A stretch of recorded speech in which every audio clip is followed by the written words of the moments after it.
Album second की सफलता के बाद भैया का जो आना था वो एक्चुअली जस्ट अपने मामा जी इनफैक्ट मेरे पिताजी को देखने यहाँ आए थे। उनकी सेहत कुछ खराब चल रही है, तो फिर हुआ कि जब हम इतने सारे लोग मीडिया से जुड़े हुए हैं तो और अच्छा है अगर ये काम कर रहे हैं, इनके काम की चारों तरफ सराहना हो रही है, तो फिर कुछ एक गेट टुगेदर पार्टी हो जाए।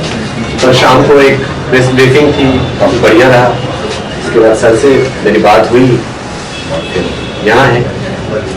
भैया के बारे में बता दूं कि 70 से ज्यादा सीरियल, 13,000 से ज्यादा एपिसोड, 25 सिनेमा अन्य भाषा, और बॉलीवुड की अगर बात करें तो आपको अभी बताया ही है कि सबसे पहले हैदर, फिर उसके बाद हमारी अधूरी कहानी, घायल वंस अगेन, और जो अपकमिंग फिल्म्स है उसमें मोहनजोदारो ऋतिक रोशन के साथ, रईस शाहरुख खान के साथ, फोर्स 2, और उसके बाद अभी परसों एक सिनेमा भी उन्होंने साइन किया, फादर। तो बहुत सारे प्रोजेक्ट्स अभी इनके आने बाकी हैं और एक दमदार रोल में आप इनको देखेंगे।